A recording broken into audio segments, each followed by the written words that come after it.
Largaron el premio especial 15 de agosto.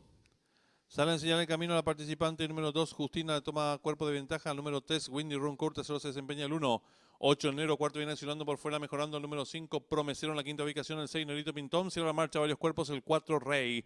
Los competidores van a comenzar a enfrentar el codo con la número 2, Justina, enseñando el camino. Lo hace con cuerpo y medio de ventaja sobre el número 5, Promesero. Tercero se desempeña el número 3, Windy Runcourt. Cuarto viene accionando por dentro el número 1, 8 enero. En la quinta ubicación se desempeña el número 4, Rey. Cierra la marcha ahora el número 6, Negrito Pintón. Los participantes en los últimos 600 metros. La número 2, Justina, medio cuerpo de ventaja sobre el 5, Promesero. Tercero el 1, 8 enero. Los competidores del premio especial 15 de agosto están en la recta final. Últimos 400 metros para el disco. Domina por fuera el número 5, Promesero. Le toma pequeña ventaja a la número 2, Justina. En la tercera ubicación lo hace el número 1, 8 enero. Descuenta ya los últimos 350 metros para el disco. El número 5, Promesero. Logra tirar dos cuerpos y medio de ventaja sobre el número 1, 8 enero. Tercero el número 2, Justina. Descuenta ya los últimos 100 metros de carrera. El número 5, Promesero. Cuerpo y medio de ventaja sobre el número 1, 8 enero, que va resueltamente su búsqueda. Pocos metros para el disco. Por dentro el número 5, Promesero. Pequeña ventaja sobre el número 1, 8 enero, que insiste por fuera. Y cruzaron el disco.